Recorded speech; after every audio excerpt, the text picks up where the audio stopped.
Banger after banger.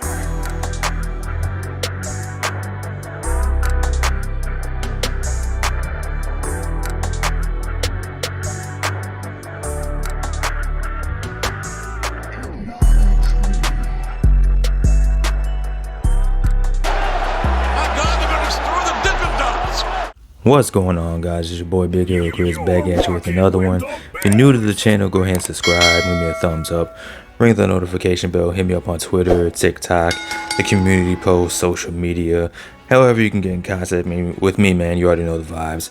And what a special night it was for All Elite Wrestling, for Tony Khan, for everybody involved at AEW. Guys, you should be extremely, exceedingly, abundantly proud because 81,035 people were in its, well, not necessarily in attendance, but they paid for tickets for AEW All in Wimbley Stadium in London. That's crazy. That is phenomenal. That is amazing. Outstanding, man. What a historic night it was for AEW, for wrestling. What a fun night it was for wrestling.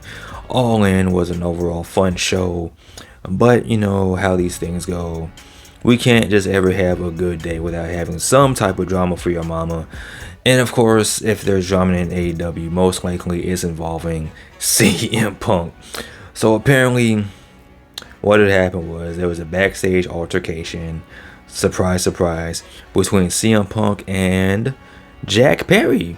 Apparently, Jack Perry was talking a little bit of trash, and there are mixed reports about this because there's some reports saying that Jack Perry got in CM Punk's face. There was other reports saying that CM Punk got into Jack Perry's face, but there was indeed an altercation involving the two. Streets are saying Jack Perry got choked out. That sucks. But speaking of Jack Perry, man, he was involved in one of the 0-hour matches for the FTW Championship. He was wrestling Hook, and this was a pretty fun match. Jack Perry got his WrestleMania type entrance. He came out with a limousine, came out looking real Hollywood, looking real heelish. And I gotta say, man, I really have been enjoying Jack Perry a whole lot more since he's turned heel. He seems like he's getting more and more comfortable in that role. His wrestling has always been there, but now he has that character work. He's just not the smiling babyface. He's an actual character. He's the heel. He's the bad guy. He's doing a great job in that role. And the match, man, this was a fine match. There was one spot where Jack Perry hit a rolling thunder on Hook on top of the limousine. That was pretty dope. And this is the spot where things got a little dicey because you had Jack Perry slam Hook on the windshield of the car, of the limousine, and Jack Perry looked at the camera and said, "Yeah, that's real glass, cry about it." And I'm like, oh. And apparently that's what sparked this whole backstage altercation between him and CM Punk. But as far as the match goes, Hook won. He is the new FTW champion. This is pretty dope because now the FTW championship is back in the family. It's back with Hook, who is the son of Taz, who was the originator of the FTW championship. So that's pretty cool, man. That's a real good look for a Hook. Pretty cool stuff, man. Not so much of a good look for Jack Perry because he lost his title and then he got choked out by CM Punk. Speaking of CM Punk, he wrestled Samoa Joe in the opening contest of the actual show for the real AEW World Championship. And this was fine. This was fine. It started off slow, but it ended up being a pretty good match. CM Punk, man, this man is such a troll. Because during the match, he hit the John Cena shoulder tackles. And then it looked like he was going to go for the "you can't see me" into the 5-knuckle shuffle. But then he did the Hulk Hogan ear thing. And he did the leg drop. He did the whole gimmick. And then Samoa Joe kicked out at one. He started hulking up. And then he did the "you." And then they started punching for a little bit. But CM Punk actually won with a Pepsi plunge. I'm like, okay, I didn't know your knees could hold up like that, but you know, good for you, good for your knees, good for Pepsi, good for America, good for the UK, good for everybody. CM Punk is still the real AEW World Champion, and it's crazy because this man managed to choke out Jungle Boy, have a good match with Samoa Joe, retain his title, drink some Pepsi, and go get some muffins or whatever he did after the match. After this match, we had a match I was really looking forward to, and that was between the Elite and the Bullet Club Gold. You had the Bullet Club, Jay White, Juice, the Ass Boys, no Card Blade. I was kind of sad by that. But we did have Takeshita, and they were taking on the team of Kota Ibushi, Hangman Adam Page, and Kenny Omega. And this was a really fine match. There was V-triggers and buckshot lariats and knees. There were so many knees in this match. People were just getting hit in the face with knees all over the place. And one thing I noticed about this match was Jim Ross was not feeling a good chunk of this match.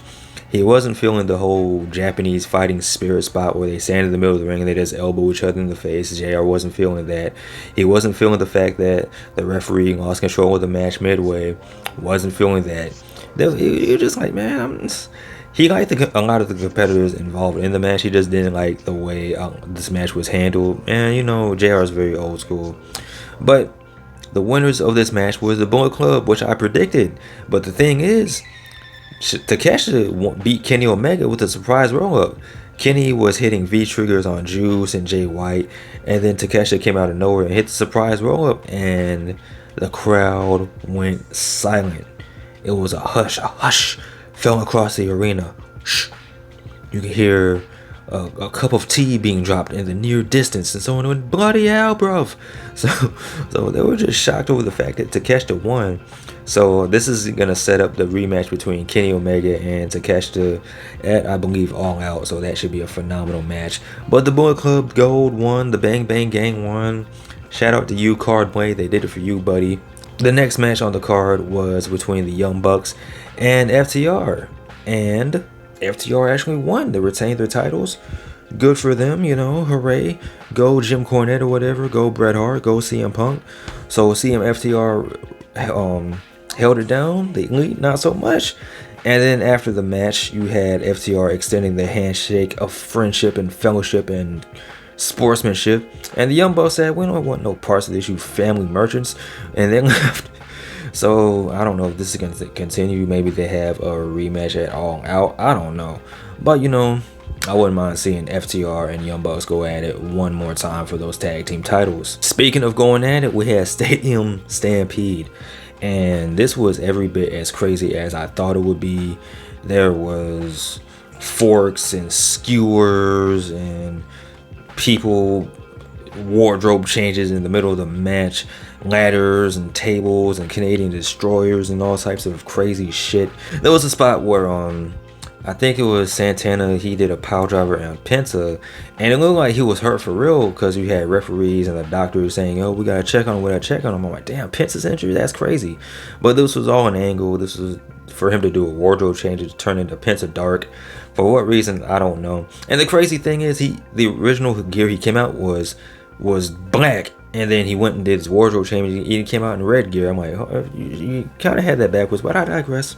One of the main spots of this match was the fact that Claudio and Eddie Kingston were fighting the entire time. It was pretty much whoever you hated the most, that's who you were fighting. So you had Claudio and Eddie Kingston. For some reason, John Moxley decided he did not like Orange Cassidy, so he started beating his ass. Orange Cassidy was doing the lazy kicks. John Moxley wanted no parts of it. He stabbed this man in the head and the face with a fork. I'm like, yo, this is crazy. Penta put skewers in John Moxley's head. That was crazy. It was just a whole bunch of craziness. Sue came through in a new van, like a British style van, and John Moxley kissed Sue on the mouth. I'm pretty sure Sue liked it. And I figured that once Sue came out, I was like, okay, best friends are gonna win, and that's exactly what happened. The way this match ended was you had Eddie Kingston come out after, you know, getting beat up or whatever, and he got in the face of John Moxley, and they started going at it. And then they went through a table with barbed wire on it. And then you had Orange Cassidy that had glass on his fist. He hit the orange punch on Claudio. And he ended up winning the match. And I think at All Out is going to be John Moxley versus Orange Cassidy for the international champion. The international championship. So yeah, man, best friends won. Good for them. Good for Sue. And those cookies look pretty good as well. So everybody wins, except the Blackpool Combat Club. They didn't win. They didn't win shit at all. So next up, we had the Fatal 4-Way for the AEW Women's Championship. You had Toni Storm taking on Saraya, taking on Dr. Britt Baker, DMD, taking on the champion Hikaru Shida. And I will say this, the match itself was fine. It was actually a really good match. I was having a lot of fun with it. There was a couple of cool spots. I think the Outcasts are done. Like, you had Saraya, who came out to We Will Rock You by Queen for whatever reason, and then she had her whole family with her. Speaking of her family, you had Saraya's mom. There was a spot outside where Saraya's mom was holding Britt Baker, I think, and Toni Storm went for the punch, and Britt Baker moved, and Toni Storm hit Saraya's mom by accident. And the thing about this was, you could clearly tell it was an accident. You can tell Britt Baker moved out the way. It wasn't on purpose. But this pissed off Saraya so bad that she threw away the friendship. She threw away, the Outcast. And she was kind of like trying to sun Toni Storm a little bit. And Toni Storm was like, yo, fuck this and fuck the Outcast. So they started going at it. And there was even one spot where Toni Storm took off the bottom turnbuckle. And it looked like she was about to end Saraya's life, her career and everything. She was going to hip attack her through the ring.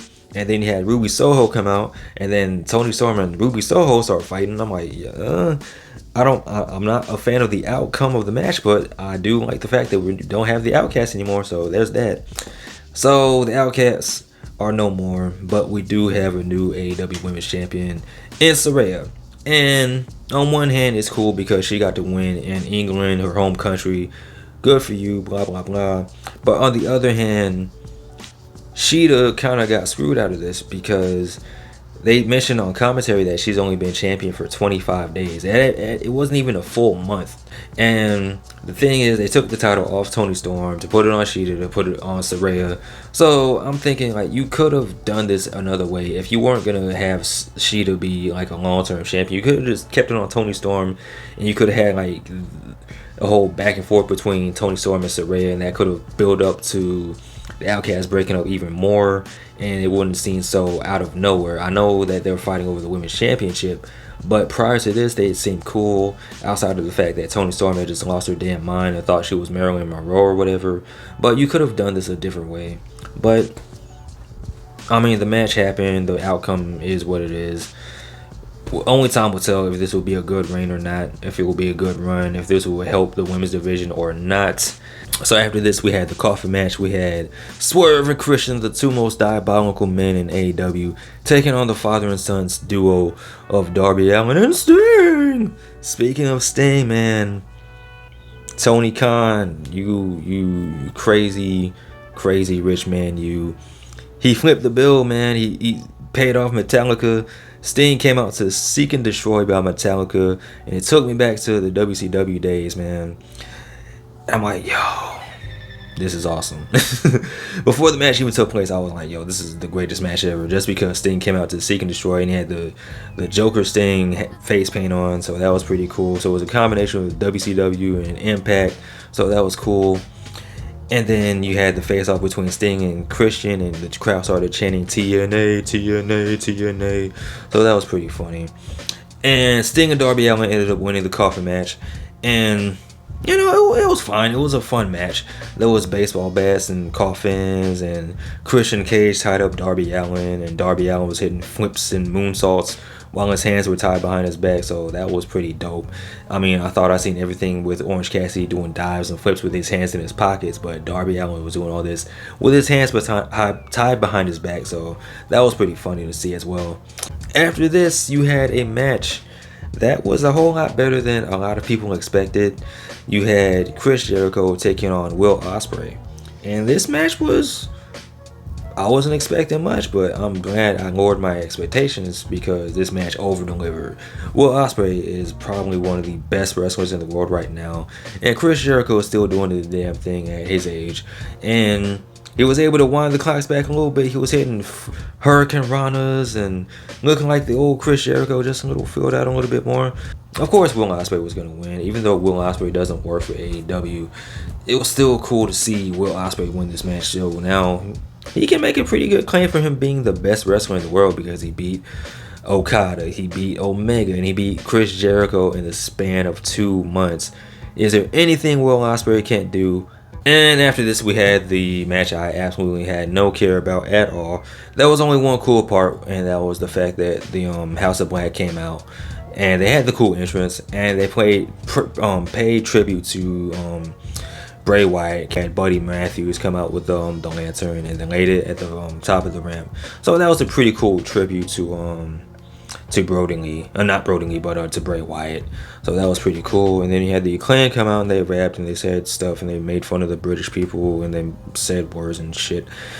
The Acclaimed are the new Trios Tag Team Champions. Like, the match itself was fine. It was a fun match, but, you know, I didn't care for this match going in, and I don't care that the Acclaimed won. And the thing is, I like the Acclaimed. I like everyone involved. I just didn't care for this match at all. So, something I did care for was the main event, and I skipped over this part on purpose because we have new Ring of Honor Tag Team Champions in Adam Cole and MJF. MJF hit the kangaroo kick. I was kind of concerned that this would look goofy because it's like you have MJF running around looking like a kangaroo, but it actually looked a whole lot cooler than I thought it would be because it was really just a front drop kick. And the crowd went crazy for it. They went crazy for the double clothesline, and they went crazy for the fact that Adam Cole and MJF are the new Ring of Honor Tag Team Champions. So now this was like, okay, how is this going to play into the main event? And it started off pretty friendly at first, you know. Adam Cole was playing it fair and square. MJF was being MJF, but he was being more friendly about it. He was doing his normal MJF isms and kisms, getting into the head of Adam Cole. The crowd was chanting "Let's go friendship." They were chanting sportsmanship. At MJF thumbed Adam Cole in the eye, and this pissed Adam Cole off because now he's starting to be more aggressive. He's starting to cheat a little bit. And MJF was like, okay, that's how you want to do it. Okay. There was even one part where Adam Cole snatched the Better Than You Baby t-shirt off MJF. And this really pissed MJF off. And this took the match to a whole nother level. Because that's when it got super serious. You had the storyline of them being friends. Like, because Adam Cole was willing to do whatever it took. Like, he was hitting pile drivers on the table. He was hitting Panama Sunrises out of nowhere. He was hitting super kicks. He was even cheating a little bit. Or you had MJF being more hesitant to do his normal cheating.